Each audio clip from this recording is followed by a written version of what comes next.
본 영상은 실제 범죄 수법을 알리고 경각심을 주기 위한 교육 목적의 픽션 콘텐츠입니다.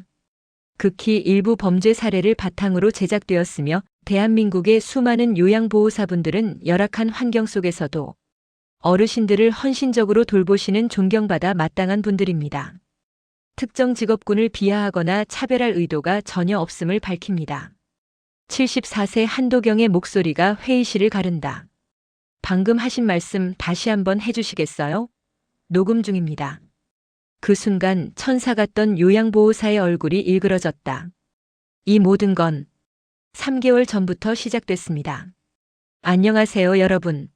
오늘 들려드릴 이야기는 한 노인이 범죄 조직과 맞서 싸운 기록입니다.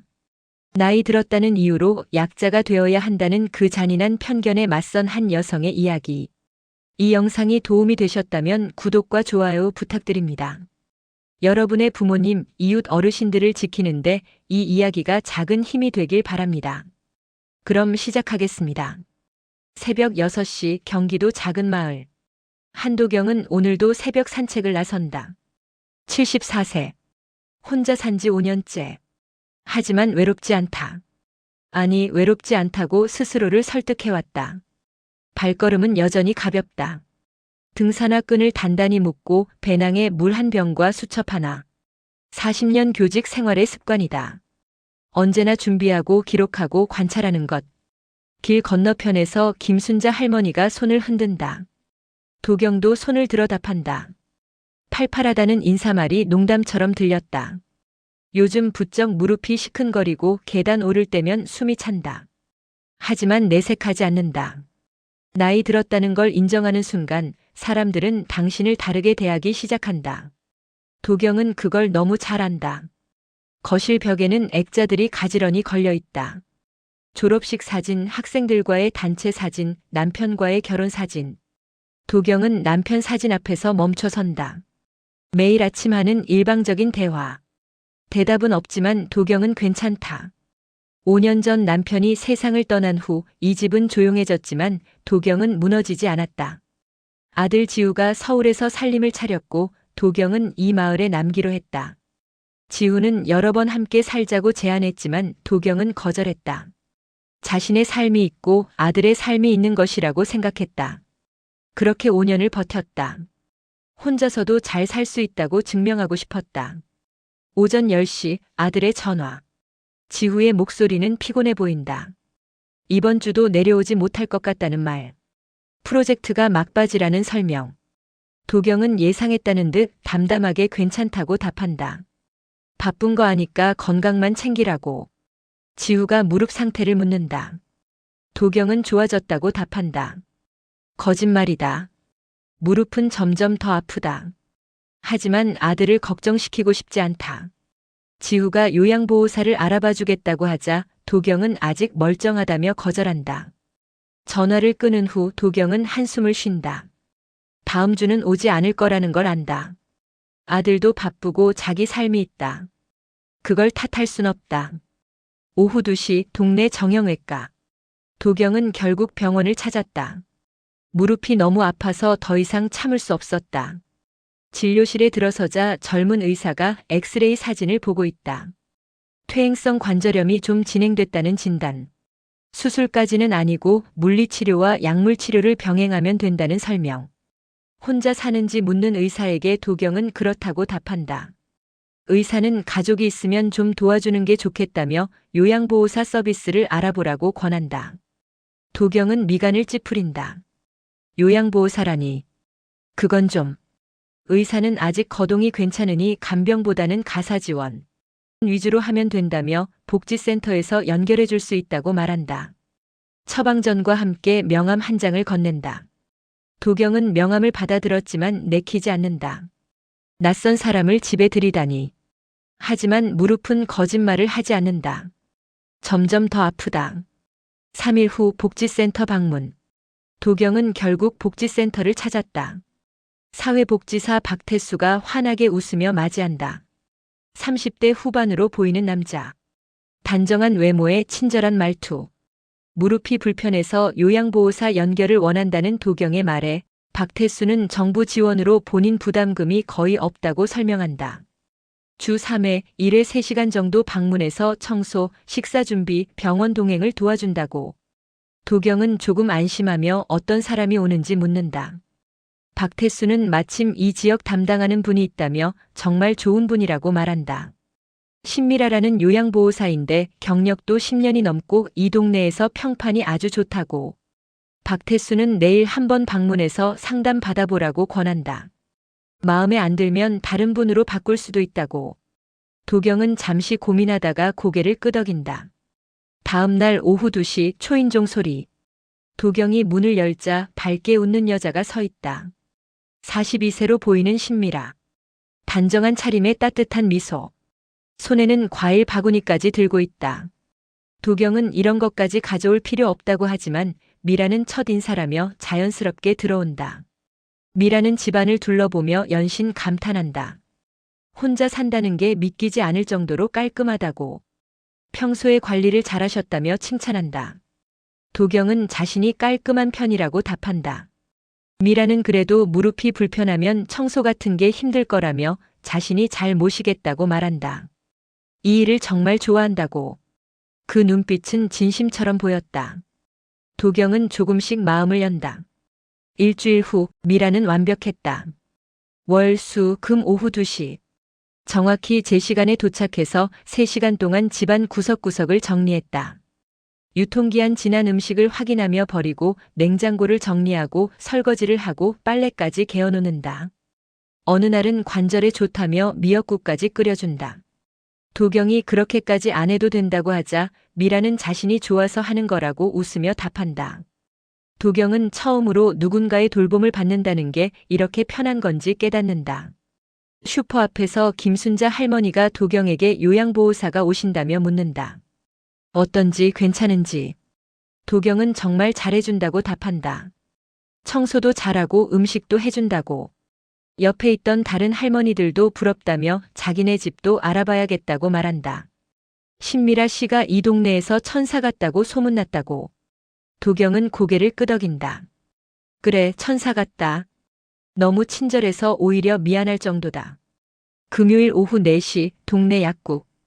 도경은 병원에서 받은 처방전을 들고 약국을 찾는다. 약사 강아린이 반갑게 맞이한다. 29세. 젊지만 꼼꼼하고 친절하기로 소문난 약사다. 할인이 약을 조제하는 동안 도경은 진열대를 둘러본다. 그때 약국 문이 열리며 미라가 들어온다. 심부름하다가 우연히 들렀다며 반갑게 인사한다. 미라는 할인에게 관절에 좋은 영양제가 있는지 묻는다. 할인이 선반에서 영양제 하나를 꺼내자 미라는 고개를 젓는다. 그건 말고 뉴로칼이라는 게 있는지 묻는다. 할인의 표정이 미세하게 굳는다. 그건 처방전이 필요한 약이라고. 미라는 그렇냐며 자연스럽게 다른 걸로 달라고 한다. 할인은 다른 영양제를 건네며 미라를 유심히 바라본다. 도경이 약을 받고 계산을 마친 후 미라와 함께 약국을 나선다. 미라는 집까지 모셔다 주겠다고 하고 도경은 괜찮다고 하지만 미라는 같은 방향이라며 동행한다. 둘이 떠난 후 할인은 자리에 남아 방금 전 대화를 곱씹는다. 뉴로칼. 그건 인지 기능 장애가 있는 환자에게 처방하는 약이다. 왜 요양보호사가 그 약 이름을 알고 있을까? 할인은 컴퓨터를 켜서 약 정보를 검색한다. 뉴로칼 성분 벤조디아제핀 계열. 효능은 불안 완화, 진정작용. 부작용은 장기 복용 시 인지 기능 저하, 기억력 감퇴. 할인의 눈빛이 흔들린다. 밤 11시. 할인은 자리에 남아 신미라라는 이름을 검색한다. 특별한 건 나오지 않는다. 요양보호사 자격증도 정상이고 경력도 깨끗하다. 내가 예민한 건가? 하지만 석연치 않다. 요양보호사가 굳이 처방 약물 이름을 특정해서 물어보는 게 이상하다. 할인은 결심한다. 내일 도경 어르신에게 조심스럽게 물어봐야겠다. 토요일 오전. 도경이 산책 후 약국 앞을 지나가자 할인이 급히 나온다. 할인은 주위를 살피고 작은 목소리로 묻는다. 혹시 요양보호사가 약 같은 걸 권하지 않았는지. 도경은 영양제 하나 사주긴 했다고 답한다.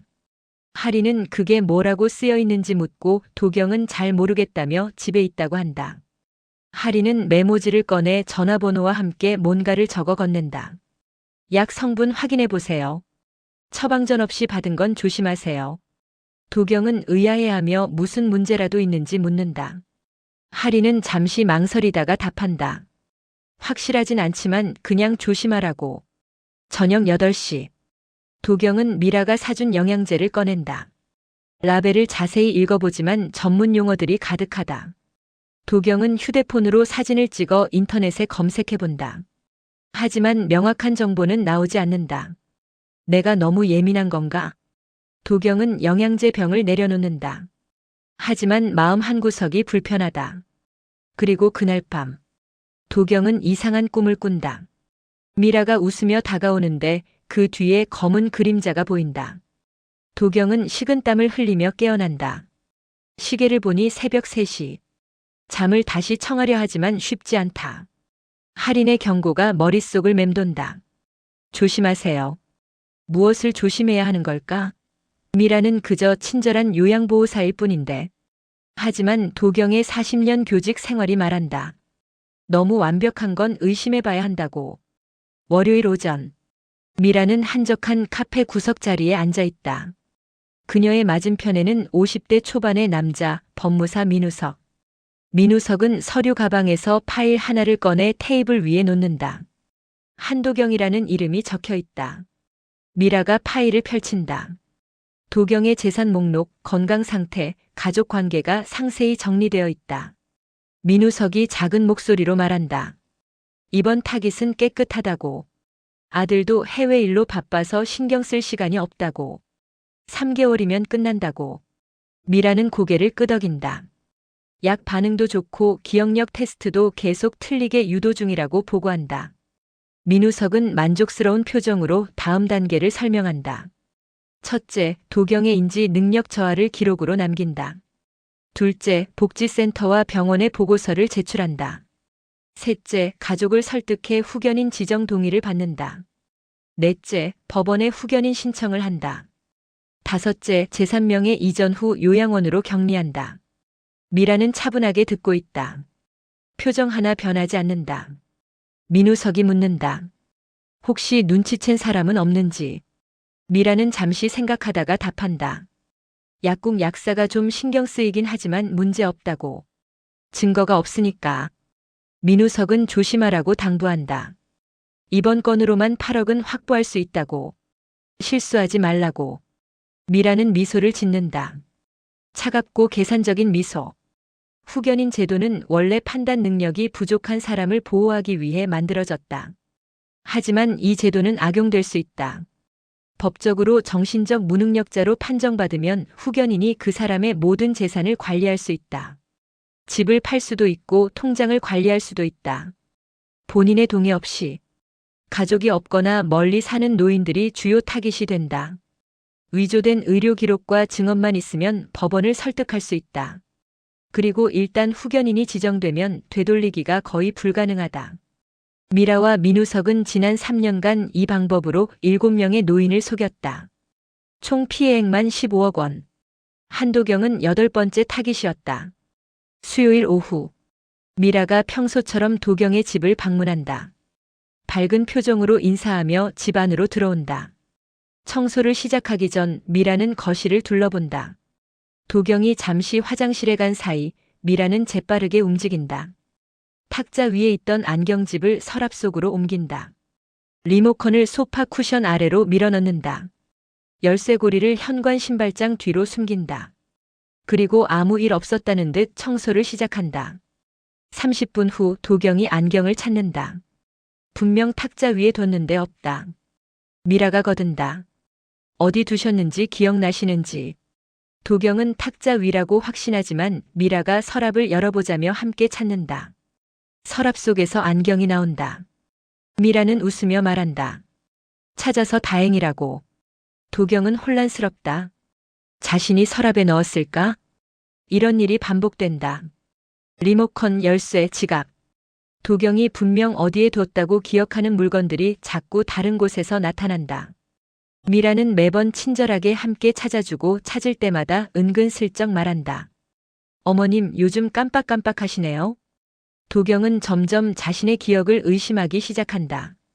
금요일 저녁, 미라가 퇴근하고 1시간 후, 도경은 거실에서 TV를 보고 있다. 그때 주방에서 가스 타는 냄새가 난다. 급히 주방으로 가보니 가스레인지 불이 켜져 있다. 도경은 황급히 불을 끄고 창문을 연다. 심장이 빠르게 뛴다. 내가 켠 걸까? 아무리 기억을 더듬어 봐도 가스레인지를 만진 기억이 없다. 저녁도 미라가 해줘서 자신은 주방에 들어가지도 않았다. 하지만 집에는 자신밖에 없다. 미라는 이미 퇴근했다. 도경은 손이 떨린다. 혹시 내가 정말 치매가 오는 건 아닐까? 그 순간 도경은 알지 못한다. 미라가 퇴근하기 직전 가스레인지를 극히 약하게 틀어놓고 나갔다는 것을. 타이머를 맞춰서 1시간 후 냄새가 나도록. 다음 날 미라가 방문한다. 도경은 어젯밤 일을 떠올리며 불안한 표정이다. 미라가 묻는다. 어제 편찮으셨는지. 도경은 말하지 않으려다가 결국 털어놓는다. 가스불이 켜져 있었다고. 자신이 켠 기억이 없는데. 미라는 놀란 표정을 짓는다. 그러면서도 차분하게 말한다. 어머님, 혹시 요즘 깜빡하는 일이 자주 있으세요? 도경은 고개를 숙인다. 사실 물건을 자꾸 어디 뒀는지 기억이 안 난다고. 미라는 도경의 손을 잡으며 부드럽게 말한다. 괜찮다고. 나이 들면 그럴 수 있다고. 하지만 혹시 모르니 병원에 한번 가보는 게 어떻겠냐고. 도경은 거부한다. 자신은 괜찮다고.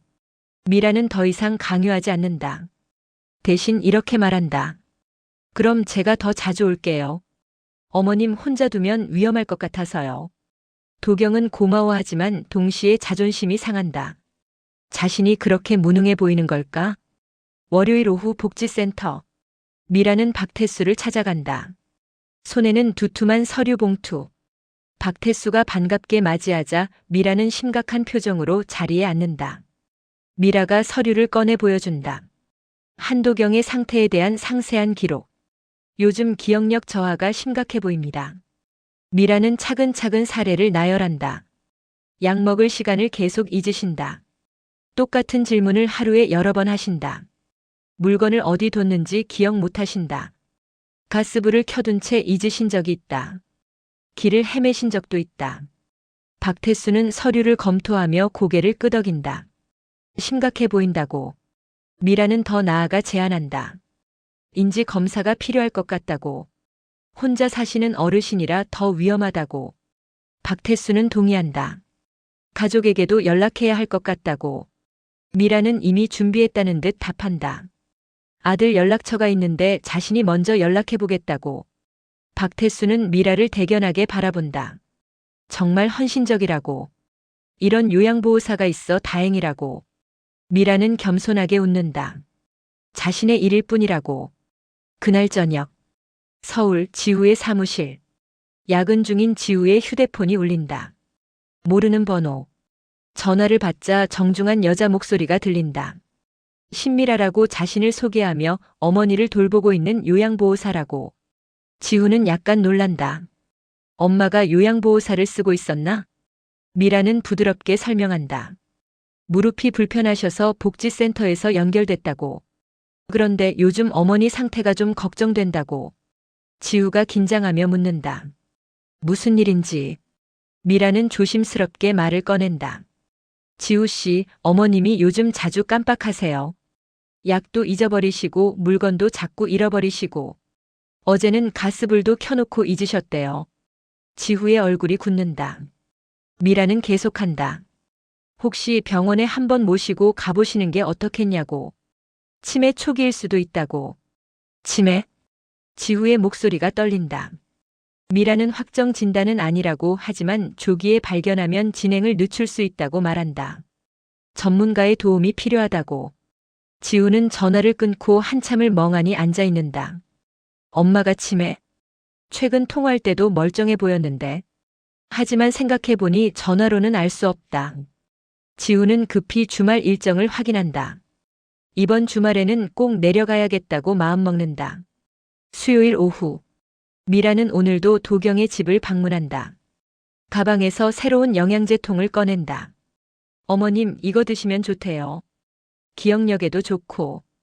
도경은 이미 영양제를 먹고 있다고 하지만 미라는 이건 다르다며 권한다. 도경은 거절하기 미안해서 받는다. 미라는 매일 드셔야 효과가 있다며 자신이 올 때마다 챙겨드리겠다고 한다. 그날부터 미라는 방문할 때마다 도경에게 약을 먹인다. 물까지 떠서 직접 확인한다. 도경은 모른다. 그 약에 진정 성분이 들어있다는 것을. 장기 복용하면 졸음과 인지 저하를 유발한다는 것을. 며칠이 지나자 도경은 확실히 달라진다. 낮에 자주 졸고 생각이 느려진다. 말할 때도 단어가 잘 떠오르지 않는다. 도경은 불안하다. 정말 치매가 오는 건 아닐까? 토요일 오전. 지우가 오랜만에 집을 찾는다. 도경은 반가워하며 아들을 맞이한다. 하지만 지우의 눈에는 어머니가 달라 보인다. 얼굴이 피곤해 보이고 말도 전보다 느리다. 지우가 묻는다. 엄마 괜찮으신지? 요즘 건강은 어떤지? 도경은 괜찮다고 답하지만 목소리에 확신이 없다. 그때 초인종이 울린다. 미라다. 어머님, 오늘 토요일인데 제가 좀 일찍 들렀어요. 어머, 아드님 오셨네요. 미라는 밝게 인사하며 지우에게 악수를 청한다. 지우도 인사를 받는다. 미라는 자연스럽게 주방으로 가서 과일을 씻어온다. 그러면서 지우에게 말을 건다. 지우 씨, 자주 오시나 봐요? 아니요. 바빠서 자주 못 와요. 그러시구나. 어머님이 아드님 기다리시더라고요. 미라는 은근슬쩍 죄책감을 자극한다. 그리고 나서 미라는 도경에게 묻는다.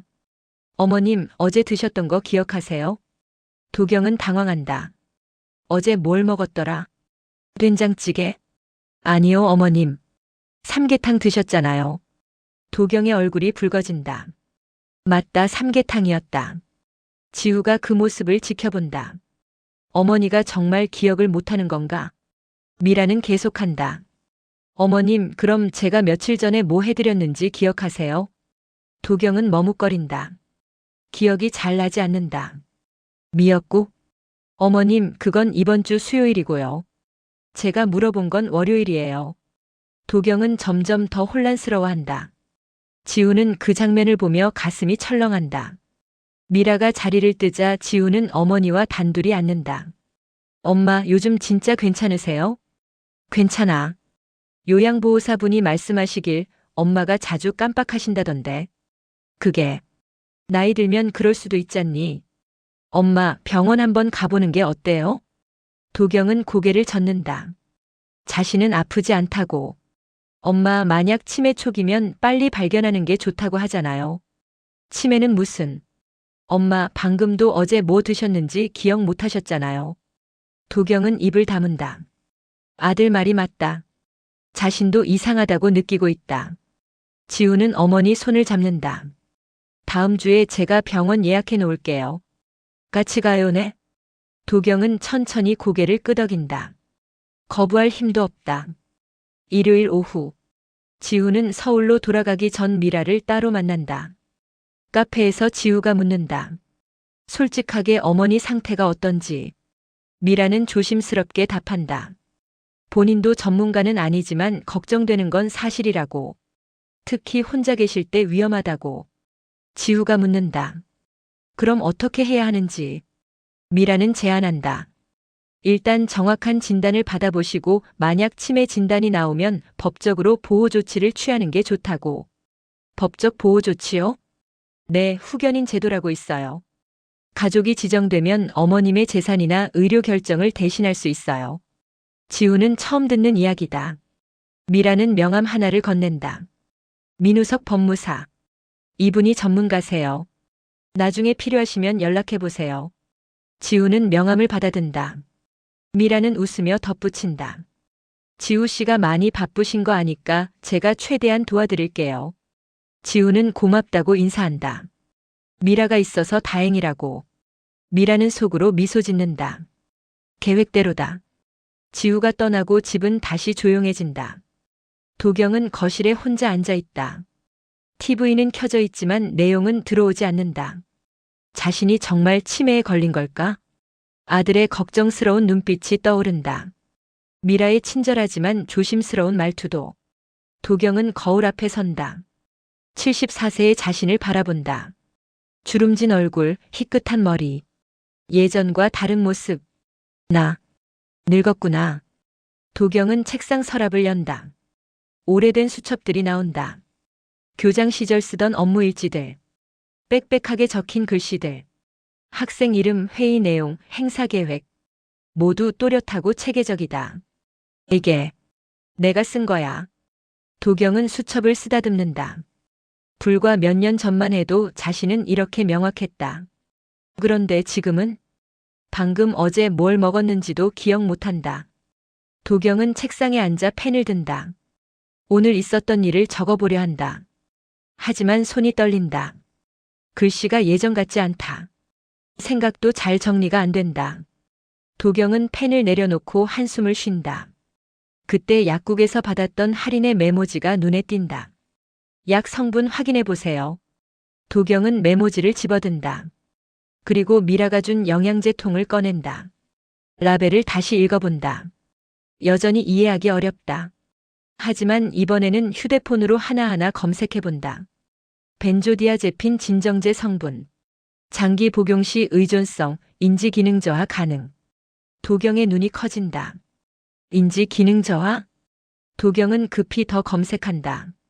증상들이 나온다. 졸음, 기억력 감퇴, 집중력 저하, 혼란. 도경이 요즘 겪고 있는 증상들과 정확히 일치한다. 도경의 손이 떨린다. 이게 약 때문이었던 건가? 하지만 확신할 수 없다. 혹시 자신이 과민 반응하는 건 아닐까? 도경은 결심한다. 내일부터 이 약을 먹지 않겠다고. 그리고 며칠 지켜보겠다고. 만약 증상이 나아지면. 그럼 이건 우연이 아니다. 도경은 영양제 통을 서랍 깊숙이 넣는다. 월요일. 미라가 평소 시간에 도경의 집을 방문한다. 밝게 인사하며 가방에서 영양제를 꺼낸다. 어머님, 약 드실 시간이에요. 도경은 잠시 망설인다. 그러다가 고개를 끄덕이며 약을 받는다. 미라가 물을 떠온다. 도경은 약을 입에 넣는 척하지만 혀 밑에 숨긴다. 물을 마시는 척하고 미라가 돌아서는 순간 냅킨에 약을 뱉어낸다. 미라는 눈치채지 못한다. 만족스러운 표정으로 청소를 시작한다. 도경은 조용히 약을 휴지에 싸서 주머니에 넣는다. 증거로 남겨야 한다. 화요일. 미라가 또다시 약을 가져온다. 도경은 이번에도 같은 방법을 쓴다. 하지만 이번엔 미라가 조금 더 주의 깊게 지켜본다. 어머님, 제대로 삼키셨어요? 응, 먹었어. 입 안에 남아있는 거 아니에요? 도경은 입을 벌려 보여준다. 텅 비어 있다. 이미 냅킨에 뱉어냈기 때문이다. 미라는 고개를 끄덕이고 물러난다. 하지만 도경은 느낀다. 미라의 눈빛이 예전과 다르다는 걸. 수요일. 약을 끊은 지 3일째. 도경은 확실히 달라졌다. 머리가 맑아지는 느낌이다. 아침에 일어났을 때 개운하다. 낮에 졸음도 덜 온다. 그리고 무엇보다 기억이 또렷해진다. 오늘 아침에 뭘 먹었는지, 어제 누구와 통화했는지, 탁자 위에 뭘 놓았는지 모두 기억난다. 도경은 확신한다. 자신은 치매가 아니었다. 약 때문이었다. 그렇다면 미라는 왜 이런 약을 먹였을까? 목요일 오전. 도경은 주머니에 모아둔 약을 들고 약국을 찾는다. 할인이 반갑게 맞이한다. 도경은 주위를 살피고 작은 목소리로 말한다. 약사님, 이거 좀 봐주실래요? 도경이 냅킨에 싼 약들을 꺼낸다. 할인은 약을 자세히 살펴본다. 표정이 굳는다.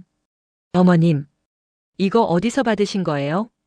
요양보호사가 줬어요. 영양제라고. 할인은 약을 현미경으로 확인한다. 그리고 컴퓨터로 검색한다. 어머님, 이건 영양제가 아니에요. 벤조디아제핀 계열 진정제예요. 그게 뭐예요? 불안이나 불면증 치료에 쓰는 약인데 장기 복용하면 기억력 저하, 졸음, 인지 기능 장애를 일으킬 수 있어요. 도경의 얼굴이 창백해진다. 그럼 내가 요즘 기억이 안 나던 게 약 때문일 가능성이 높아요. 어머님, 이거 처방받으신 거예요? 아니요. 요양보호사가 그냥 줬어요. 할인의 표정이 심각해진다. 어머님, 이건 불법이에요. 처방전 없이 이런 약을 주는 건 범죄예요. 도경은 손이 떨린다. 그렇다면 미라는 의도적으로. 할인이 계속 말한다. 어머님, 혹시 다른 이상한 일은 없으셨어요? 요양보호사가 수상한 행동을 한다거나. 도경은 생각한다. 물건들이 자꾸 다른 곳에서 나타났던 일, 가스불이 켜져 있던 일이 있었어요. 자꾸 물건을 잃어버렸는데 혹시 그것도 조작했을 수 있어요. 도경은 충격을 받는다. 믿었던 사람이 자신을 속였다는 사실이. 할인은 도경의 손을 잡는다. 어머님, 이거 경찰에 신고해야 해요. 하지만 도경은 망설인다. 증거가 있나요? 미라 씨가 일부러 그랬다는 이야기 증거예요. 하지만 미라 씨는 제가 먹었는지 확인했어요. 제가 뱉어낸 건 모를 거예요. 할인도 고민에 빠진다. 도경 말이 맞다. 약만으로는 부족하다. 그럼 어머님 일단 더 지켜봐요. 그리고 제가 도와드릴게요. 어떻게요? 증거를 모아요. 녹음을 한다거나 사진을 찍는다거나. 도경은 고개를 끄덕인다. 하지만 두렵다. 40년 교직 생활을 했지만 이런 상황은 처음이다. 집으로 돌아온 도경은 거실에 앉아 생각한다. 미라는 왜 이런 짓을 했을까? 돈 때문일까? 도경은 자신의 통장을 확인한다. 큰 변화는 없다. 하지만 자동이체 내역을 보니 모르는 항목이 하나 있다. 소액이지만 매달 빠져나간다. 도경은 은행에 전화한다. 이게 뭔지 확인해달라고. 은행원이 확인 후 답한다. 복지 서비스 비용이라고 등록되어 있다고. 제가 등록한 건가요? 네, 고객님 명의로 신청되었습니다. 언제요? 2달 전입니다. 도경은 기억이 없다. 자신이 신청한 적 없다. 혹시 신청 서류 확인할 수 있나요? 잠시만요. 온라인으로 신청되었고 서명도 전자서명으로 되어 있네요. 도경은 전자서명 같은 거 한 적 없다. 누군가 자신의 명의를 도용한 것이다. 도경의 분노가 치솟는다. 미라다. 분명 미라가 한 짓이다. 금요일. 도경은 이제 미라를 다르게 본다. 적을 관찰하듯. 미라가 방문했을 때 도경은 평소처럼 행동한다. 친절하게 대하고 약도 먹는 척한다. 하지만 휴대폰을 주머니에 넣어둔 채 녹음 기능을 켜놓는다. 미라는 평소처럼 청소를 한다. 그런데 도경이 화장실에 간 사이 미라의 행동이 달라진다. 서재 서랍을 연다. 서류들을 뒤적인다. 도경의 통장, 등기부등본, 인감증명서.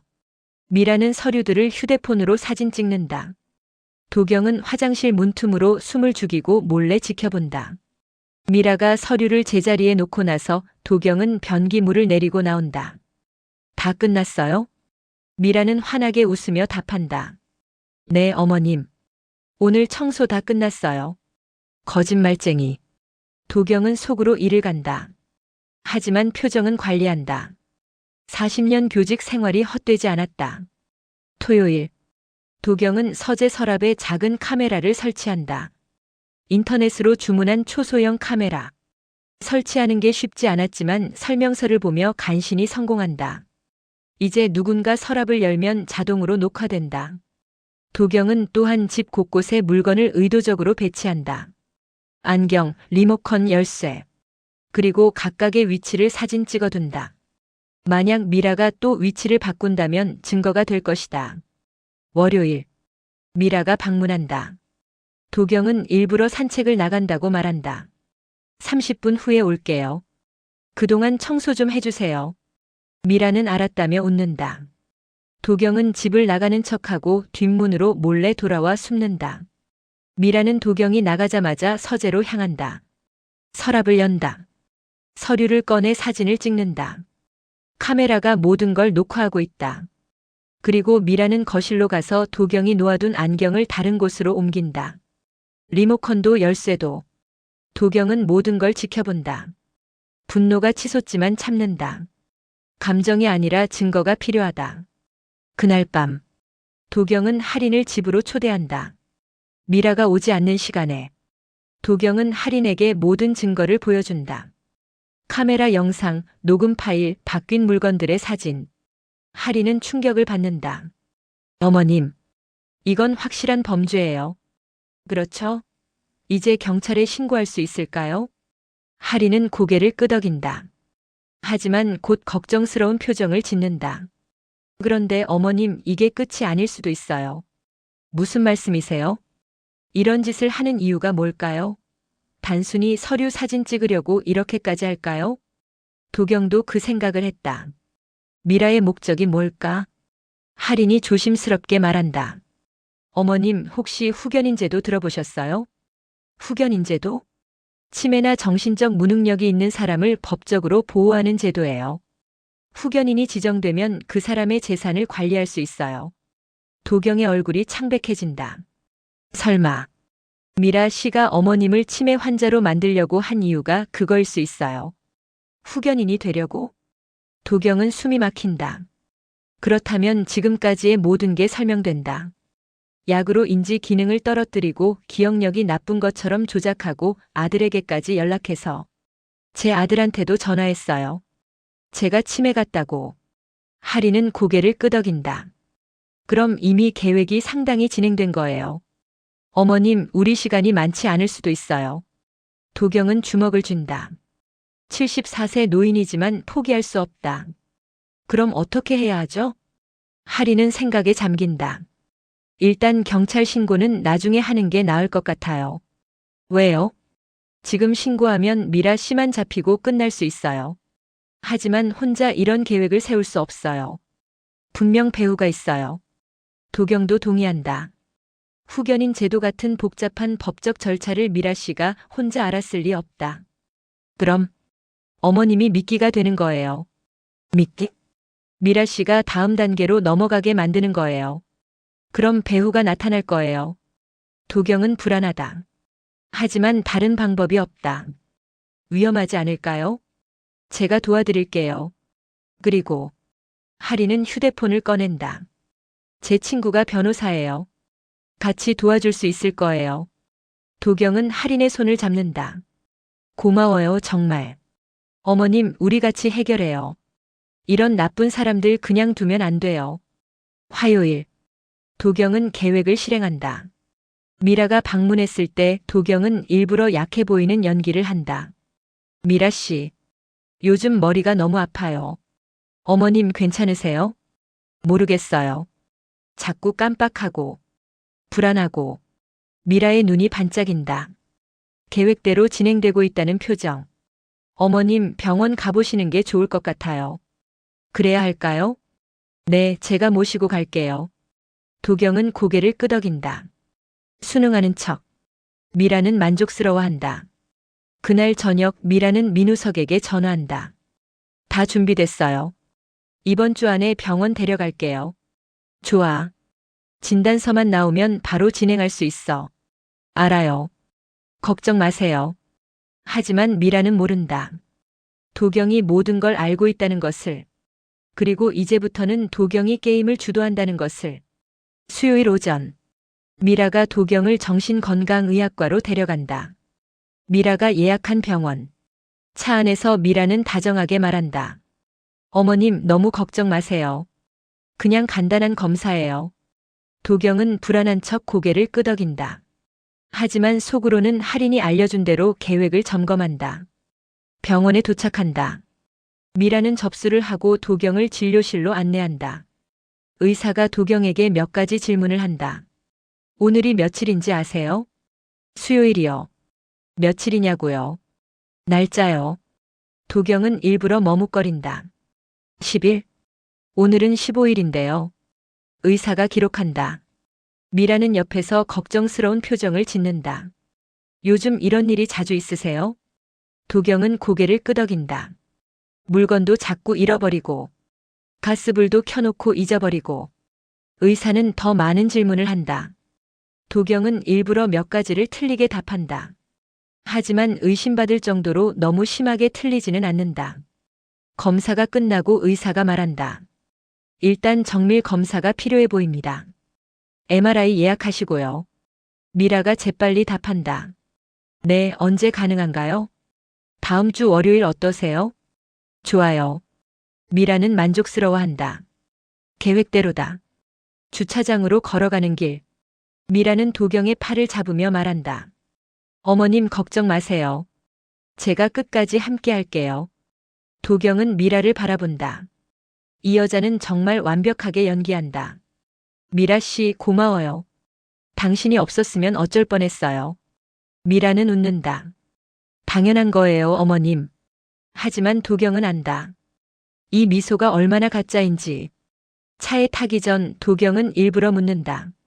근데 미라 씨, 만약 제가 정말 치매라면 어떻게 되는 거예요? 미라는 잠시 망설이다가 답한다. 걱정 마세요. 제가 다 알아서 할게요. 필요하면 법적인 도움도 받을 수 있어요. 법적인 도움이요? 네, 어머님을 보호하기 위한 후견인 제도라고 있어요. 도경은 속으로 이를 간다. 이제 본색을 드러내기 시작했다. 그게 뭐예요? 나중에 천천히 설명해 드릴게요. 미라는 더 이상 말하지 않는다. 아직 때가 아니라고 판단한 것이다.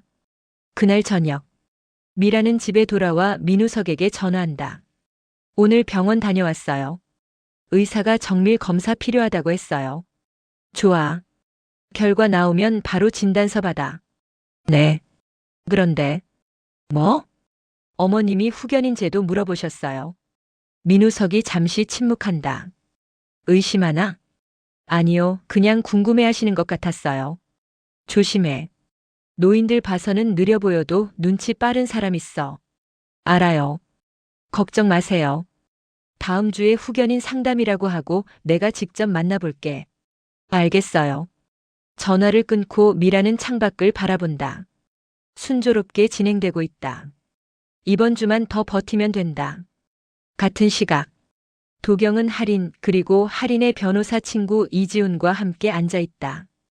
이지훈은 30대 중반의 젊은 변호사다. 노인 인권 관련 사건을 주로 다룬다. 어머님 증거는 충분합니다. 하지만 배우를 잡으려면 조금 더 기다려야 해요. 얼마나요? 미라 씨가 다음 단계로 넘어갈 때까지요. 아마 후견인 신청 직전까지. 그게 언제쯤인가요? 보통 이런 경우 진단서 나온 직후예요. 빠르면 2주 안에. 도경은 고개를 끄덕인다. 이지훈이 계속 설명한다. 제가 알아본 결과 이런 후견인 사기는 대부분 조직적이에요. 요양보호사, 법무사, 때로는 의사까지 연루되어 있어요. 의사도요? 네, 가짜 진단서를 써주는 거죠. 물론 다 그런 건 아니고요. 할인이 끼어든다. 그럼 어머님이 가신 병원도 확인해 봐야 하는 거 아니에요? 이미 확인 중이에요. 그 병원 평판은 괜찮아 보여요. 다만 미라 씨가 특정 의사를 지정했을 가능성이 있어요. 도경은 생각해 본다. 미라가 예약한 의사. 그럼 어떻게 하죠? 다음 주 검사 가실 때 제가 변호사 자격으로 동행하겠습니다. 그럼 미라 씨가 의심하지 않을까요? 아니요. 가족 대신 변호사가 동행하는 건 흔한 일이에요. 오히려 자연스러워요. 도경은 안도한다. 혼자가 아니라는 게 얼마나 다행인지. 그리고 어머님. 이지훈이 서류 봉투를 꺼낸다. 이거 잘 보관하세요. 나중에 필요할 거예요. 이게 뭐예요? 어머님의 정신능력 감정서예요. 제가 아는 전문의한테 미리 받아뒀어요. 도경은 서류를 펼쳐본다. 자신이 정상적인 인지 능력을 가지고 있다는 의학적 소견서. 이게 있으면 나중에 미라 씨 측 진단서에 반박할 수 있어요. 고마워요, 변호사님. 아니에요. 이런 범죄는 반드시 막아야 해요. 금요일. 지우에게서 전화가 온다. 엄마, 나야. 병원 다녀오셨다며? 응. 누가 말했니? 미라 씨가 연락 주셨어. 다음 주에 정밀 검사 받으신다고.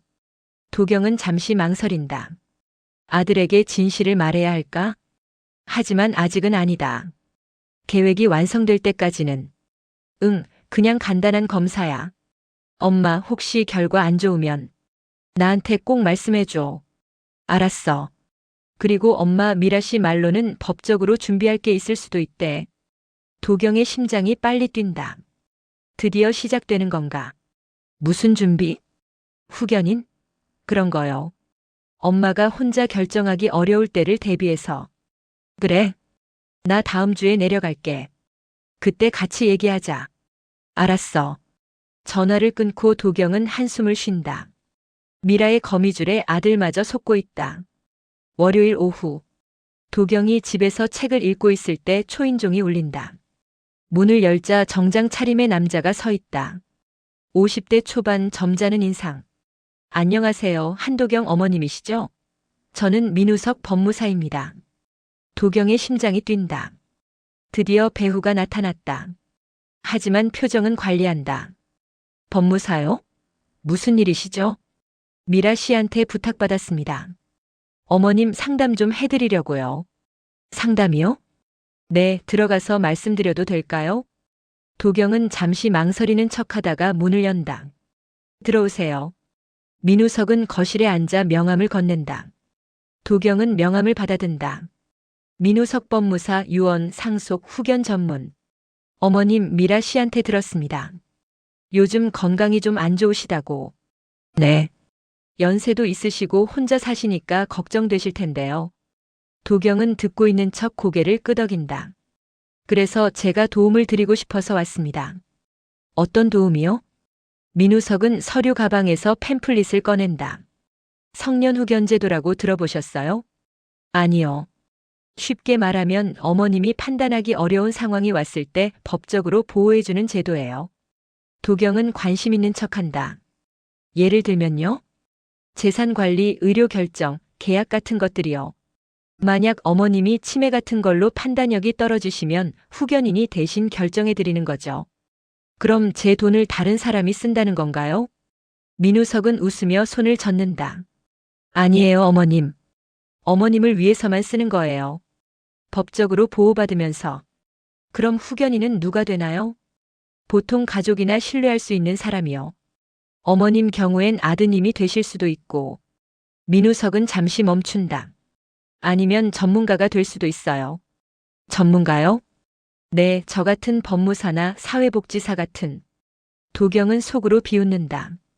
결국 자기가 하겠다는 소리다. 근데 왜 이런 게 필요한가요? 어머님, 요즘 노인 대상 범죄 많잖아요. 보이스피싱, 사기 같은 거. 후견인이 있으면 그런 거 방지할 수 있어요. 얼마나 뻔뻔한가. 자기가 사기꾼이면서. 그럼 저는 아무것도 못하게 되나요? 아니에요. 일상적인 건 다 하실 수 있어요. 다만 큰 결정은 후견인과 상의해서 하시는 거죠. 민우석은 서류 몇 장을 꺼낸다. 일단 이것만 작성해 두시면 나중에 필요할 때 빠르게 진행할 수 있어요. 도경은 서류를 받아본다. 후견인 신청 사전 동의서. 지금 작성해야 하나요? 아니요, 천천히 보시고 결정하세요. 다만 아드님도 동의하셔야 해요. 우리 아들이요? 네, 가족 동의가 필요하거든요. 도경은 고개를 끄덕인다. 알겠습니다. 생각해 볼게요. 민우석은 만족스러운 표정으로 일어선다. 네, 어머님. 그럼 언제든 연락 주세요. 제 명함에 번호 있으니까요. 민우석이 떠나고 도경은 서류를 내려다본다. 이게 미라와 민우석의 최종 목표다. 이 서류의 서명만 받으면 자신의 재산이 그들 손에 넘어간다. 도경은 즉시 이지훈에게 전화한다. 변호사님, 법무사가 다녀갔어요. 그날 저녁. 도경, 할인, 이지훈이 조용한 카페에 모인다. 도경은 민우석이 두고 간 서류를 보여준다. 이지훈이 서류를 검토한다. 이거 완전히 불법이네요. 어떤 게요? 후견인 신청은 법원에 하는 건데 사전 동의서 같은 건 없어요. 이건 가짜 서류예요. 가짜요? 네, 아마 나중에 법원 제출할 때 조작하려고 만든 것 같아요. 할인이 분노한다. 어떻게 이런 짓을? 이건 사기꾼들이 쓰는 수법이에요. 노인들 법 잘 모르는 거 이용하는 거죠. 도경은 서류를 다시 본다. 복잡한 법률 용어들로 가득하다. 그럼 이제 어떻게 하죠? 이지훈이 노트북을 꺼낸다. 이제 우리가 공격할 차례예요. 공격이요? 네, 어머님. 지금까지는 증거를 모았죠. 이제는 그들이 직접 범행을 하게 만드는 거예요. 어떻게요? 다음 주 정밀 검사 가실 때 제가 동행한다고 했죠? 그때 제가 어머님이 후견인 필요 없을 정도로 정상이라는 걸 의사에게 확인받을 거예요. 그럼 미라 씨는요? 미라 씨는 아마 다른 의사를 찾아갈 거예요. 가짜 진단서를 받기 위해. 그걸 어떻게 알아요? 제가 미행할 거예요. 그리고 녹화할 거예요. 할인이 걱정스럽게 묻는다. 그런데 들키면 위험하지 않아요? 안 들켜요. 전문가한테 맡길 거예요. 이지우는 명함 하나를 꺼낸다. 사설 탐정. 이 친구가 도와줄 거예요. 미라 씨 미행하고 민우석이랑 만나는 것도 다 녹화할 거예요. 도경은 고개를 끄덕인다. 계획이 구체적이다. 그리고 어머님. 이지훈이 진지하게 말한다. 가장 중요한 건 그들이 후견인 신청 서류를 법원에 제출하는 순간이에요. 왜요? 그 순간까지는 시도일 뿐이에요. 하지만 서류를 제출하면 실행이 되는 거죠. 그때 경찰에 신고하면 현행범으로 잡을 수 있어요. 그럼 언제쯤이에요? 아마 2주 안이에요. 서두를 거예요. 도경은 깊게 숨을 쉰다. 이제 2주만 버티면 된다. 어머님 무서우세요? 할인이 손을 잡으며 묻는다. 도경은 고개를 젓는다. 아니, 이제는 화가 나. 40년 교직 생활 동안 수많은 학생들을 가르쳤다. 옳고 그름을 알려줬다. 그런데 자신이 당하고만 있을 순 없다. 나도 싸울 거야. 끝까지. 이지훈이 미소 짓는다. 좋습니다, 어머님. 우리가 이길 거예요. 토요일. 도경은 집에서 연습한다. 다음 주 검사 때 어떻게 행동할지 정상적으로 답해야 한다. 미라가 예상하지 못하게. 도경은 거울 앞에 선다. 나는 한도경. 74세. 전직 초등학교 교장. 또렷하게 말한다. 오늘은 2024년 11월 16일 토요일. 정확하다. 나는 치매가 아니다. 나는 사기를 당하고 있었다. 도경은 자신에게 다짐한다. 하지만 이제는 내가 이긴다. 월요일 오전. 도경은 미라와 함께 병원에 도착한다. 그런데 입구에서 이지훈이 기다리고 있다. 어머님. 미라가 놀란 표정을 짓는다. 누구세요? 이지훈이 명함을 건넨다. 저는 이지훈 변호사입니다. 한도경 어머님의 법률 대리인이고요. 미라의 얼굴이 순간 굳는다. 하지만 재빨리 미소를 짓는다. 아, 그러시구나. 어머님 변호사님을 부르셨어요? 도경은 담담하게 답한다. 응.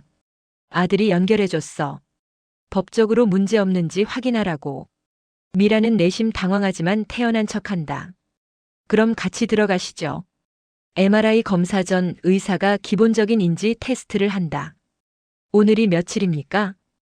2024년 11월 18일 월요일입니다. 의사가 고개를 끄덕인다.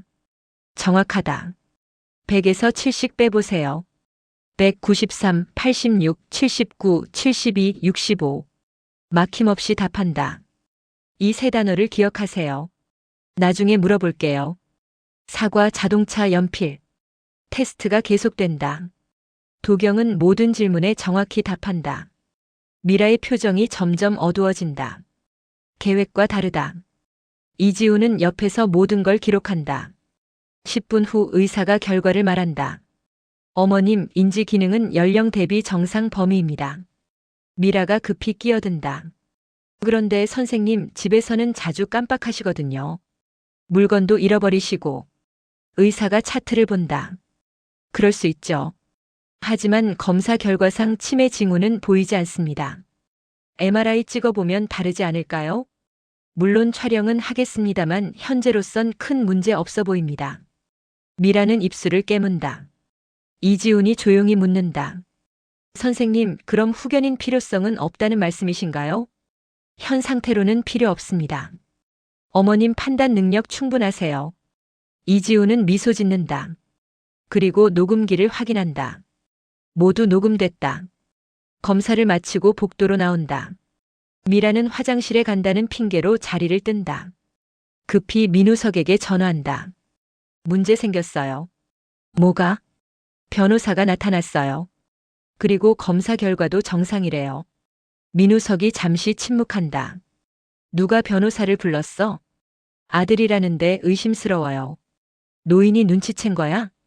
모르겠어요. 근데 계속 약 먹였는데 오늘은 완전히 멀쩡했어요. 약을 안 먹었겠지. 들킨 거야. 미라는 식은땀이 난다. 그럼 어떻게 하죠? 일단 진정해.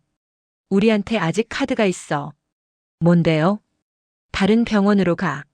내가 아는 의사 있어. 거기서 진단서 받으면 돼. 하지만 변호사는 신경 쓰지 마. 우리가 먼저 법원에 서류 제출하면 돼. 미라는 고개를 끄덕인다. 알겠어요. 하지만 미라는 모른다. 화장실 근처에 사설 탐정이 숨어서 모든 대화를 녹음하고 있다는 것을. 그날 오후, 탐정이 미라를 미행한다. 미라는 다른 병원으로 향한다. 강남의 한 작은 정신과 의원. 탐정은 입구에서 대기하며 카메라를 준비한다. 미라는 의원 안으로 들어간다. 30분 후 나올 때 손에 봉투를 들고 있다. 탐정은 연속으로 사진을 찍는다. 미라는 근처 카페로 들어간다. 민우석이 먼저 와서 기다리고 있다. 탐정은 카페 창가 자리에 앉아 망원 렌즈로 둘을 촬영한다. 미라가 봉투를 꺼내 민우석에게 보여준다. 진단서다. 민우석이 진단서를 확인하며 고개를 끄덕인다. 만족스러워 보인다. 두 사람은 30분 정도 대화를 나눈다. 탐정은 모든 순간을 기록한다. 도경, 할인, 이지훈이 이지훈의 사무실에 탐정과 함께 모인다. 탐정이 노트북을 열어 사진들을 보여준다. 여기 봐주세요. 미라 씨가 이 병원에 들어갔다가 봉투를 들고 나왔습니다. 사진이 넘어간다. 미라와 민우석이 카페에서 만나는 장면. 그리고 이 남자가 민우석 법무사죠? 네. 둘이 서류를 검토하고 있습니다. 저희가 입술 읽기 전문가한테 영상 분석 맡겼는데요. 탐정이 동영상을 재생한다. 민우석의 입모양은 이거면 충분해. 내일 바로 법원 가자. 미라의 입모양은 그런데 변호사가 문제예요. 민우석 괜찮아. 우리가 먼저 제출하면 돼. 이지훈이 주먹을 쥔다. 완벽해요. 이제 확실한 증거가 있습니다. 도경이 묻는다. 그럼 이제 경찰에 신고하나요? 아직이요. 내일 그들이 법원에 서류 제출하는 순간까지 기다려야 해요. 왜요? 지금은 준비 단계예요. 하지만 서류를 제출하면 사기 미수가 아니라 사기 기도가 되는 거죠. 형량이 달라요. 할인이 걱정스럽게 묻는다. 근데 만약 법원이 받아들이면 어떡해요? 그래서 제가 내일 아침 일찍 법원 가서 이의 제기를 먼저 제출할 거예요. 어머님이 정상이고 사기를 당하고 있다는 내용으로요. 이지훈은 이미 준비한 서류를 보여준다. 이게 우리 측 진단서고 이게 증거 목록이에요. 도경은 서류를 본다. 할인이 분석한 약 성분, 카메라에 찍힌 미라의 서류 절도, 탐정이 찍은 사진들. 모든 게 정리되어 있다. 대단하네요, 변호사님. 아니에요, 어머님. 어머님이 용기 내주셔서 가능한 거예요. 도경은 집으로 돌아와 거실에 혼자 앉는다. 내일이면 모든 게 끝난다. 아니, 시작된다. 도경은 서재로 가서 오래된 일기장을 꺼낸다. 교장 시절 쓰던 일기. 한 페이지를 펼친다. 교육의 목적은 약자를 보호하고 강자를 견제하는 것이다. 도경이 펜을 든다. 새로운 일기를 쓴다. 2024년 11월 18일. 내가 약자였던 시간이 있었다. 하지만 이제는 싸운다. 나이가 약점이 아니라는 것을 보여주겠다. 화요일 오전 9시. 민우석과 미라가 법원에 도착한다. 후견인 신청 서류를 제출하러 온 것이다. 민우석은 자신만만하다. 서류는 완벽하게 준비했다. 가짜 진단서, 미라의 관찰 보고서, 복지센터의 추천서까지. 접수처에 서류를 제출한다. 후견인 신청입니다. 직원이 서류를 받아 검토한다. 한도경 씨에 대한 건가요? 네. 직원이 컴퓨터를 확인하더니 이상한 표정을 짓는다. 잠시만요. 직원이 안쪽으로 들어간다. 민우석과 미라는 어리둥절하다. 5분 후 직원이 다른 직원과 함께 나온다. 죄송합니다만 이거는 이미 이해 제기가 들어와 있습니다. 네? 무슨 말씀이세요? 한도경 씨 본인이 오늘 아침 일찍 이해 제기서를 제출하셨습니다. 본인은 후견인이 필요 없고 사기를 당하고 있다는 내용입니다. 민우석의 얼굴이 창백해진다. 그게 어떻게? 그리고 경찰이 기다리고 계십니다. 그 순간 뒤에서 목소리가 들린다. 민우석 씨, 신미라 씨. 후견인 사기 혐의로 조사받으셔야겠습니다. 형사 2명이 다가온다. 미라는 도망치려 하지만 이미 출구가 막혀 있다. 민우석은 당황하며 말한다. 이건 오해입니다. 우리는 어르신을 도우려고. 변명은 경찰서에서 하시죠. 도경이 이지훈, 할인과 함께 복도에 나타난다. 미라와 민우석이 수갑이 채워져 끌려가는 모습을 본다. 미라가 도경을 발견하고 눈이 커진다. 어머님, 어떻게? 도경은 차갑게 바라본다. 미라 씨, 나를 바보로 본 게 실수였어요. 어머님 오해예요. 전 정말 어머님을 위해서. 그만하세요. 더 이상 거짓말 안 들어요. 민우석이 버럭 소리를 지른다. 이 할멈이. 당신 따위가 뭘 알아.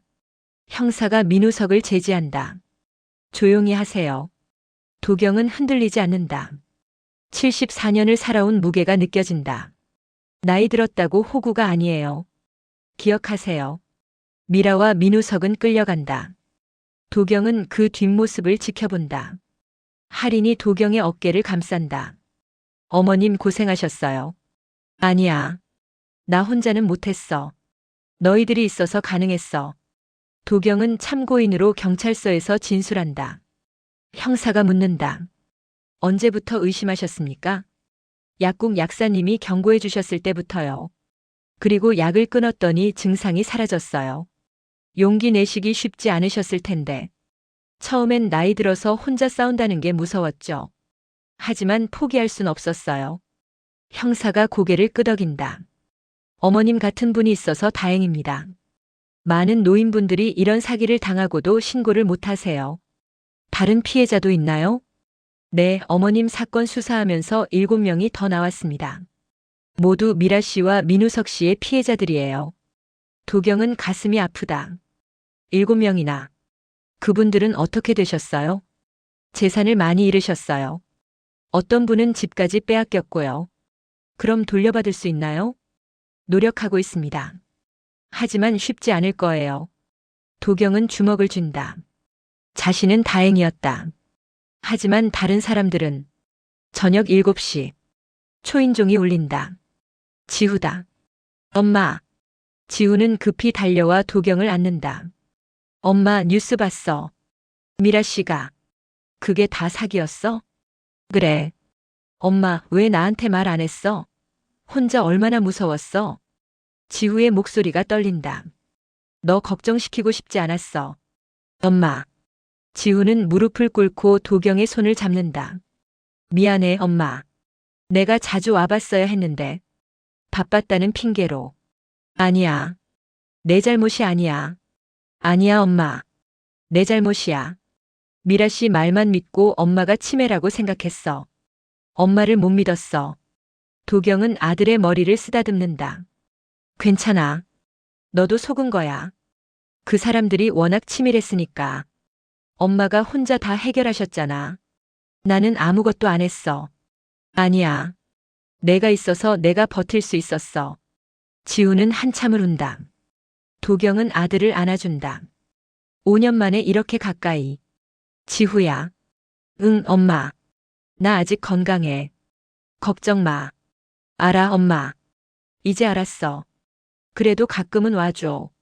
내가 외롭긴 하거든. 응, 엄마. 이제 자주 올게. 약속해. 저녁을 함께 먹으며 도경은 지우에게 모든 이야기를 들려준다. 약을 뱉어낸 것, 할인의 도움, 이지훈 변호사, 증거 수집, 법원 대결까지. 지우는 믿기지 않는다는 표정으로 듣는다. 엄마가 그 모든 걸? 응. 처음엔 무서웠어. 근데 하다 보니까 할만하더라. 엄마 대단해. 정말. 40년 교직 생활이 헛되지 않았나 봐. 지우는 웃는다. 오랜만에 보는 엄마의 자신감 넘치는 모습. 엄마 앞으로 뭐 하실 거예요? 뭐긴 뭐야. 살던 대로 살지. 아니, 이번 일로 유명해지셨잖아요. 뉴스에도 나오고. 도경은 창밖을 본다. 그보다는 다른 할머니, 할아버지들 도와주고 싶어. 어떻게요? 이런 사기 당하지 않게. 교육도 하고 상담도 해주고. 지우는 엄마를 자랑스럽게 바라본다. 좋은 생각이에요, 엄마. 나 아직 할 일이 많아. 늙긴 했어도 쓸모는 있어. 엄마는 절대 안 늙어요. 둘은 웃는다. 지우가 잠든 후 도경은 서재에서 일기를 쓴다. 2024년 11월 19일. 오늘 싸움이 끝났다. 무서웠지만 이겼다. 혼자가 아니었기에 가능했다.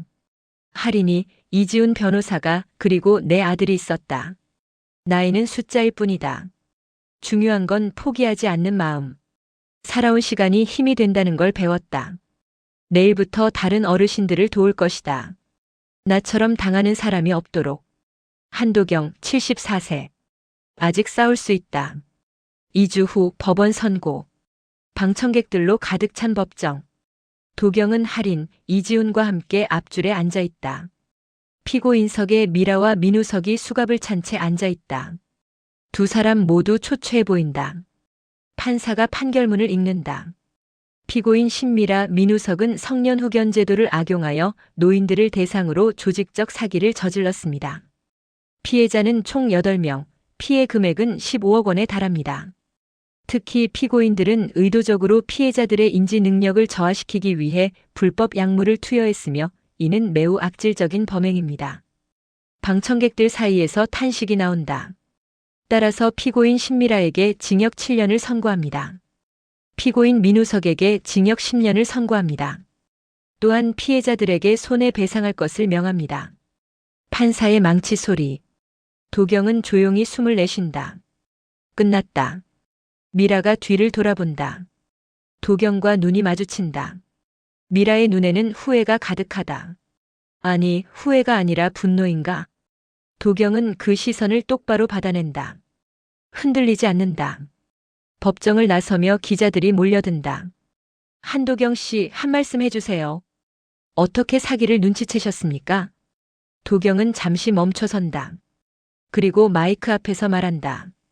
저는 운이 좋았습니다. 주변에 도와주신 분들이 있었으니까요. 하지만 많은 어르신들이 혼자 당하고 계십니다. 부끄러워서 무서워서 신고도 못하시고요. 이 사건을 계기로 노인 대상 범죄가 근절되길 바랍니다. 그리고 나이 들었다고 우습게 보는 세상이 변했으면 합니다. 기자들이 박수를 친다. 법원 앞에서 다른 피해자 가족들이 도경을 기다리고 있다. 한 중년 여성이 다가온다. 어머님 감사합니다. 저희 어머니도 피해자셨는데 어머님 덕분에 일부 돈을 돌려받을 수 있게 됐어요. 아니에요.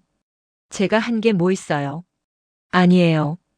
어머님이 용기 내주셔서 사건이 밝혀진 거예요. 정말 감사해요. 여성은 도경의 손을 꼭 잡는다. 다른 가족들도 하나둘 다가와 감사를 전한다. 도경은 가슴이 뭉클하다. 자신 때문에 다른 사람들도 도움을 받았다니. 한 달 후 복지센터에서 노인 권리 보호 세미나가 열린다. 강연자는 한도경. 청중석에는 노인들과 요양보호사들, 복지 관계자들이 앉아 있다. 박태수도 참석했다. 그는 사건 후 미라를 추천한 것에 대해 깊이 반성하고 이제는 노인 보호에 앞장서고 있다. 도경이 무대에 선다. 처음엔 떨렸지만 40년 교직 생활이 그녀를 받쳐준다. 안녕하세요. 저는 한도경입니다. 여러분과 같은 평범한 노인이고요. 청중들이 웃는다. 몇 달 전 저는 사기를 당할 뻔했습니다. 제가 신뢰했던 요양보호사에게요. 도경은 자신의 경험을 차근차근 들려준다. 약을 먹인 것, 물건을 옮긴 것, 후견인 제도 악용 시도까지. 청중들은 숨죽이며 듣는다. 처음엔 제 자신을 의심했습니다. 정말 내가 치매인가? 내가 기억을 못하는 건가? 하지만 제 곁에 있던 약사님이 경고해 주셨고 저는 용기를 냈습니다. 혼자였다면 못했을 겁니다. 하지만 도와주는 사람들이 있었고 저는 포기하지 않았습니다. 도경은 청중을 둘러본다. 여러분께 말씀드리고 싶습니다. 나이 들었다고 약자가 아닙니다. 우리는 긴 시간을 살아온 사람들입니다. 그 경험이 우리의 힘입니다. 누군가 여러분을 이용하려 한다면 의심하세요. 그리고 도움을 청하세요. 혼자가 아닙니다. 우리에겐 가족이 있고 이웃이 있고 사회가 있습니다. 박수가 터져 나온다. 한 할머니가 손을 든다. 그런데 어떻게 사기인지 알 수 있나요? 도경은 미리 준비한 자료를 보여준다. 이런 신호들을 조심하세요. 슬라이드에 경고 신호들이 나타난다. 갑자기 친절한 낯선 사람. 당신의 판단력을 의심하게 만드는 말. 가족과 떨어뜨리려는 시도. 급하게 서류 서명을 요구. 처방 없이 약을 권유.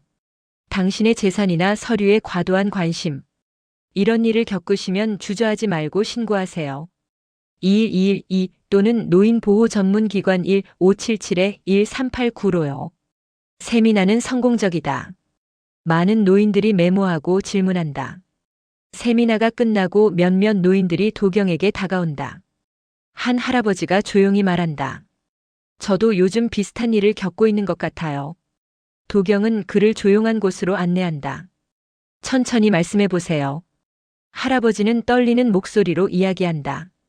친절한 사회복지사가 나타나서 재산 관리를 도와주겠다고 했다는 것. 도경은 경청한다. 그리고 조언한다. 일단 서류에 서명하지 마세요. 그리고 가족에게 알리시고요. 제가 아는 변호사님께 연결해 드릴게요. 할아버지의 눈에 눈물이 맺힌다. 고맙습니다. 누구한테 말해야 할지 몰랐어요. 괜찮아요. 이제는 혼자가 아니에요. 할인의 약국에 새로운 안내문이 붙어 있다. 노인 약물 상담 무료. 처방 확인 서비스. 의심스러운 약물 신고센터. 한 할머니가 약국에 들어온다. 손에 영양제통을 들고. 약사님, 이거 좀 봐주실래요? 요양보호사가 줬는데. 할인은 영양제를 받아 자세히 검사한다. 성분표를 확인하고 컴퓨터로 검색한다.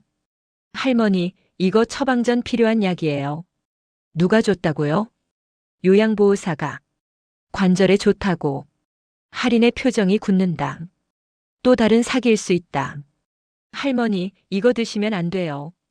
그리고 경찰에 신고해야 해요. 에이, 그냥 영양제인데. 아니에요. 이거 부작용 심각해요. 제가 도와드릴게요. 할인은 도경에게 전화한다. 도경이 달려온다. 함께 할머니를 설득하고 결국 신고로 이어진다. 또 다른 사기가 미연에 방지된 것이다. 약국 문을 닫고 할인과 도경은 근처 카페에 앉는다. 어머님, 요즘 비슷한 사례가 계속 나타나고 있어요. 그래? 네, 어머님 사건이 알려지니까 다른 피해자들도 용기를 내서 신고하는 것 같아요. 도경은 고개를 끄덕인다. 그나마 다행이네. 어머님 덕분이에요. 아니야, 내가 처음 경고해줬잖아. 저도 처음엔 확신이 없었어요. 근데 어머님이 믿어주셨잖아요. 둘은 잠시 침묵한다. 편안한 침묵. 할인아. 네? 고마워. 내가 아니었으면 나 큰일 날 뻔했어. 어머님이 용기 내주신 거예요. 우리 둘 다 잘한 거지, 뭐. 둘은 웃는다. 어머님, 다음 주에 또 세미나 하신다며요? 응.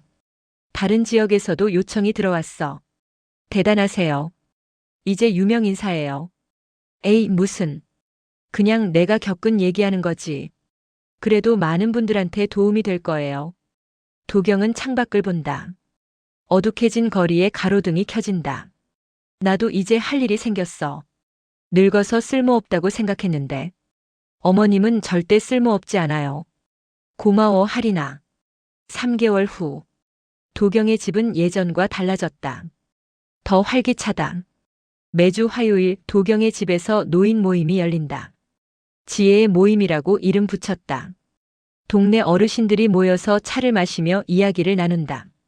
최근 겪은 수상한 일, 조심해야 할 사기 수법, 서로의 안부. 도경은 모임을 이끈다. 교장 시절의 리더십이 다시 살아난다. 순자 씨, 그 보험 설계사 얘기는 어떻게 됐어요? 아, 그거요? 도경 씨 말대로 경찰에 신고했더니 사기꾼이었대요. 다행이네요. 도경 씨 아니었으면 또 당할 뻔했어요. 도경은 웃는다. 우리 서로 챙기면 되는 거예요. 도경은 이제 복지센터에서 자원봉사를 한다. 노인 상담 자원봉사자로. 사기 피해 예방 교육, 개인 상담, 법률 지원 연결까지. 박태수와 함께 일한다. 박태수는 이제 도경의 든든한 파트너다. 도경 선생님, 오늘 상담 예약이 3건 있어요. 알았어요. 자료는 준비했고. 선생님 정말 감사해요. 선생님 덕분에 우리 센터가 달라졌어요. 아니에요. 제가 할 수 있는 일을 하는 거죠. 상담실에 첫 번째 상담자가 들어온다. 70대 할머니. 안녕하세요. 앉으세요. 천천히 말씀해 보세요. 도경은 경청한다. 40년 교직 생활에서 배운 것. 듣는 것의 힘. 지금은 매주 금요일 지우가 내려온다. 약속을 지킨다. 엄마 왔어. 지우는 장을 가득 들고 온다. 아이고, 이렇게까지 안 사와도 되는데. 엄마 드시라고. 요즘 바쁘시잖아요. 나 안 바빠. 재밌어서 하는 거지. 저녁을 함께 준비한다. 예전엔 도경 혼자 했지만 이제는 지우도 거든다. 엄마, 요즘 뉴스에 또 나오셨더라. 응. 인터뷰 요청이 와서. 우리 엄마 유명해졌네. 자랑스러워. 에이, 창피해. 진짜예요. 제 친구들도 다 알아요. 사기 잡은 할머니라고. 할머니는 무슨. 둘은 웃는다. 저녁을 먹으며 지우가 묻는다. 엄마, 힘들진 않으세요? 요즘 활동 많이 하시잖아요. 괜찮아. 오히려 재밌어. 그래도 무리하지 마세요. 알아. 내가 걱정하니까. 지우는 어머니를 본다. 몇 달 전보다 훨씬 생기 있어 보인다. 엄마 행복해 보여요. 그래? 네. 예전보다 훨씬. 도경은 미소 짓는다. 맞아. 나 지금 행복해. 6개월 후 봄. 벚꽃이 만개한 공원. 도경은 벤치에 앉아 책을 읽는다.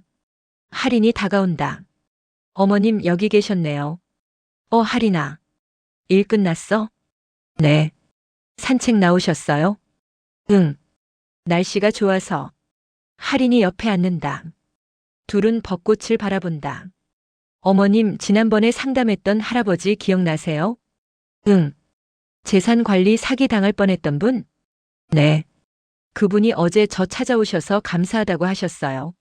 어머님 덕분에 사기를 막았다고. 도경은 고개를 끄덕인다. 다행이네.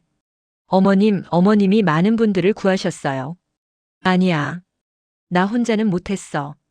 너랑 이지훈 변호사 그리고 도와준 모든 분들 덕분이지. 그래도 어머님이 시작하셨잖아요. 도경은 잠시 침묵한다. 그리고 말한다. 처음엔 혼자 싸운다는 게 무서웠어. 나이 들어서 뭘 할 수 있을까 싶었고. 하지만 해보니까 할 수 있더라고. 나이는 숫자일 뿐이야. 할인은 웃는다. 어머님 말씀 듣고 저도 용기 얻었어요. 내가? 네. 저도 두려운 게 많았거든요. 실수할까봐, 남한테 피해줄까봐. 근데 어머님 보고 배웠어요. 용기 내면 된다는 거. 도경은 할인의 손을 잡는다. 고마워, 할인아. 내가 있어서 내가 이겼어. 저야말로요, 어머님. 도경은 집으로 돌아온다. 현관문을 열고 들어서는데 거실에 사람들이 가득하다. 깜짝이야. 지후, 할인, 이지훈, 박태수, 동네 어르신들까지. 생일 축하합니다, 어머님. 도경은 깜짝 놀란다. 오늘이 자신의 75번째 생일이었다. 어머, 이걸 어떻게. 엄마 축하해요. 75세. 케이크 위에 75개의 촛불이 켜진다. 소원 빌고 불어요, 어머님. 도경은 눈을 감는다. 나의 소원은. 도경은 생각한다. 무엇을 빌까? 건강? 평화? 행복? 아니다. 도경은 이미 모든 걸 가졌다. 가족이 있고 친구들이 있고 할 일이 있다. 나의 소원은 이 순간이 계속되는 것. 도경은 눈을 뜬다. 그리고 촛불을 분다. 박수와 환호. 어머님 소원이 뭐예요? 비밀이야. 도경은 웃는다. 주름진 얼굴에 환한 미소. 사람들은 나이 들면 끝이라고 생각해요. 하지만 나는 알아요. 끝이 아니라 새로운 시작이라는 걸.